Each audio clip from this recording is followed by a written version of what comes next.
Welcome to Thoughts on the Market. I'm Jens Eisenschmidt, Morgan Stanley's Chief Europe Economist. And I'm Marina Zavalak, Chief European Equity Strategist. And I'm Cedar Ekblom, Shipping and Logistics Analyst. And on this special episode of the podcast, we will discuss the ongoing Red Sea disruptions and the various market and economic dislocations caused by it. It's Tuesday, February 13th, 6 p.m. in Frankfurt. And 5 p.m. in London. 12% of global trade and 30% of container trade passes through the Suez Canal in Egypt, which connects the Mediterranean Sea and the Red Sea. Safety concerns stemming from the recent attacks on commercial ships in the Red Sea have driven the majority of container liners to divert trade around the Cape of Good Hope, pushing up container freight rates by more than 200% versus December of last year on the Asia to Europe route. Last week, our colleague Michael Zizas touched briefly on the situation in the Red Sea. Now we'd like to dig deeper and examine this from three key lenses: the European economy, the impact on equity markets and industries, as well as on global container shipping in particular. So Cedar, let's start with you. You've had a high conviction call since freight rates peaked in the middle of January that container shipping rates overshot and were likely to decline. We've started to see the decline. How do you see this developing from here? Thanks, Marina. Well, if we take a step back and we think about how far container rates have come from the peak, we're about 15% lower than where we were in the middle of January. But we're still nearly 200% ahead of where we were on the 1st of December before the disruption started. The reason why we're so convicted that freight rates are heading lower from here really comes down to the supply-demand backdrop in container shipping. We have an outlook of significant excess supply playing out in 24 and extending into 25. During the COVID boom, container companies enjoyed very high freight rates and generated a lot of cash as a result. And they've put that cash to use in ordering new ships. All of this supply is starting to hit the market. So ultimately, we have a situation of too much supply relative to container demand. Another thing that we've noticed is that ships are speeding up. We have great data on this, and since boats have been diverted around the Cape of Good Hope, we've seen an increase in sailing speeds, which ultimately blunts the supply impact from those ships being diverted.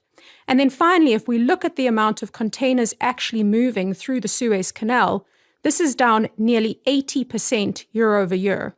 Sure, we're not at zero yet, and there is ultimately downside to no ships moving through the canal, but we think we are pretty close to the point of maximum supply-side tension. That gives us conviction that freight rates are going lower from here.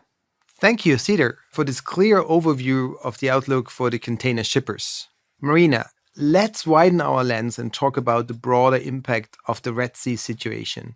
What are the ripple effects to other sectors and industries, and are they in any way comparable to supply chain disruptions we saw as a result of the COVID pandemic? So what we've done in Equity Strategy is we've worked with over 10 different sector analyst teams where we've seen the most prominent impacts from the situation in the Red Sea. We've worked as well with our commodity strategy team. And what we were interested in is finding the dislocations in stock moves related to the Red Sea disruptions in light of Cedar's high conviction and differentiated view. And what we found is that if you take the stocks that are pricing in the most earnings upside, and you look at them on a ratio basis versus the stocks that have priced in the most earnings downside, that performance, along with container freight rates, peaked sometime in January and has been declining. But there's more to go in light of Cedar's view in that decline. We believe that these moves will continue to fade. And the bottom group, the European retailers that are most exposed, they have fully priced in the bear case of Red Sea disruptions continuing, and also that the freight rate levels, more importantly, stay at these recent peaks. So we believe that ratio will continue to fade on both sides. The second point is you have some sectors like European airlines where there's also been an impact. Air freight yields have risen by 25% in Europe. And we believe that there is the potential for more persistent spillover in demand for certain customers that look to speed up delivery times. The third point is that in case of an escalation scenario in the Red Sea, We believe that it's less the container shipping companies at this point that would be impacted, and we actually see the European refiners as most exposed to any kind of escalation scenario. And lastly, and I think this is going to tie into Jens' economics, we see a fairly idiosyncratic and broadly limited impact on Europe overall. Yes, Europe is the most exposed region of developed market regions globally, but this is nowhere near a COVID 2.0 style supply chain disruption in our view. And Jens, if I could turn it back to you, how do you estimate the impact of these Red Sea disruptions on the European economy? That's indeed one thing we were sort of getting busy on and trying to find a way to get a handle on what has happened there and what would be the implications. And of course, the typical thing what you do is you go back in time and look what has happened last time. We were seeing changes to, say, delivery times, so basically disruptions in supply chains. And of course, the big COVID-induced supply chain disruptions had significant impacts on both inflation and output. And so it's of course a normal thing to ask yourself, could this be again happening and what would we need to see? And of course, we have to be careful here because that essentially is assuming that the underlying structure of the shock is similar to the one we have seen in the past, which of course it's not the case. But, again, it's instructive at least to see what the current level of supply chain disruptions as measurable in these PMI sub-indices, what they translate to in inflation. And so we get a very muted impact so far. We have 10 basis points for the euro area, 15 basis points for the UK. But again, that's probably an upper bound estimate because the situation is slightly different than it was back then. Back then, under COVID, there was clearly a limit to demand. So demand was actually pushing hard against the limits of goods supply. And so that's has to be more inflationary than in the current situation where actually demand, if anything, is weakened by central bank chasing inflation targets and also weak global backdrop. So essentially, we would say, yes, there could be some small uptick in inflation, but it's really limited. And that's talking about here core goods inflation. The other point that you could sort of be worried about is commodity prices, and here in particular energy commodities.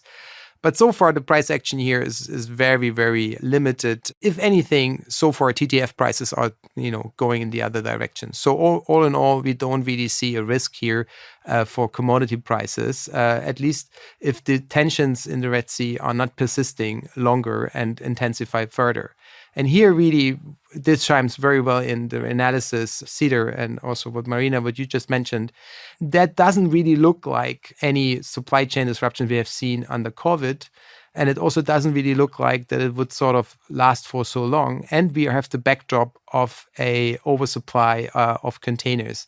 So all in all, we think the impact is pretty limited. But let's sort of play the devil's advocate and say, what would happen to inflation if this were to persist? And again, the backdrop would be similar to COVID. Then we could think of 70 basis points, both in the euro area and the UK added to inflation. And of course, that's sizable. And that's precisely why you have central bankers around the world not particularly concerned about it, but certainly mentioning it in their public statements that this is a development to watch. Thank you, Jens. And thank you, Cedar, for taking the time to talk. Great speaking with you both.